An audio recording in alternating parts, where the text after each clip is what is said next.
सत्र 3।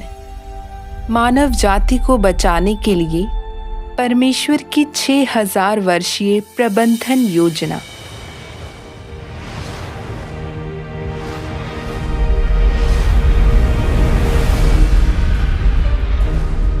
शुरुआत में परमेश्वर ने स्वर्ग, धरती और सभी चीजें बनाईं और एक जीवंत नई सृष्टि का जन्म हुआ।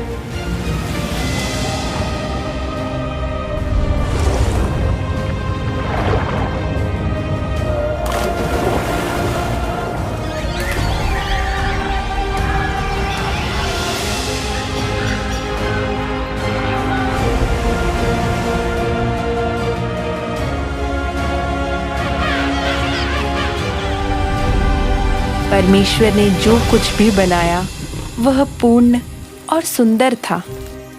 अपनी बुद्धि, अच्छाई और सर्वशक्तिमत्ता को पूर्ण रूप से प्रदर्शित करते हुए।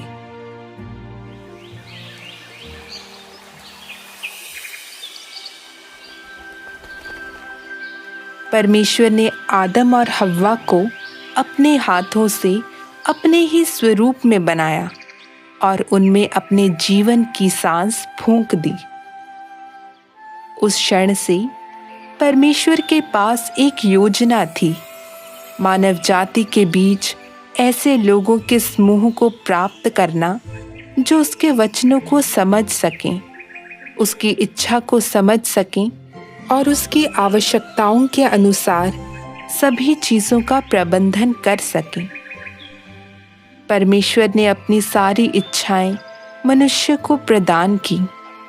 वह मनुष्य को ऐसा साथी बनाना चाहता है जो उसके साथ एक मन का हो और उसके साथ चल सके। मनुष्य को बनाने में परमेश्वर का यही उद्देश्य था। परमेश्वर ने आरंभ में जो मनुष्य बनाए थे वे पाप से रहित थे। परमेश्वर ने उन्हें अदन की वाटिका में रखा और उन्हें बताया, तू वाटिका के सब वृक्षों का फल बिना खटके खा सकता है, पर भले या बुरे के ज्ञान का जो वृक्ष है उसका फल तू कभी ना खाना, क्योंकि जिस दिन तू उसका फल खाएगा उसी दिन अवश्य मर जाएगा। लेकिन आदम और हव्वा ने परमेश्वर की आज्ञा नहीं मानी।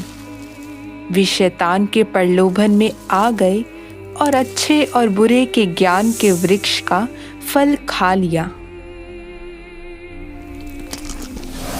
उसके बाद मानव जाति परमेश्वर से दूर जाने लगी और शैतान द्वारा भ्रष्ट हो गई और उसकी गुलाम बन गई। मानव जाति पाप में फंसकर जीने लगी, अधिकाधिक पतित होती गई, चरम सीमा तक दुष्ट होती गई, यहाँ तक कि परमेश्वर की शत्रु बन गई और उसके अस्तित्व को स्वीकार नहीं करती। यही कारण है कि परमेश्वर ने इस मानव जाति को जल प्रलय से मिटा देने का संकल्प लिया।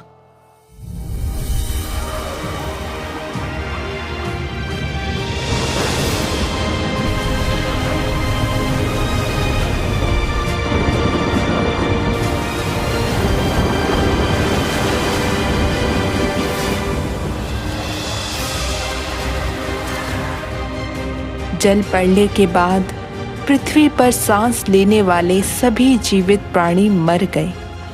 केवल नूह के परिवार के 8 लोगों और जहाज पर मौजूद हर प्रकार के जीवित प्राणी को छोड़कर वे आज भी पृथ्वी पर बढ़ते जा रहे हैं। परमेश्वर ने उनके साथ वाचा बांधी कि वह फिर कभी पृथ्वी को जल प्रलय से नष्ट नहीं करेगा।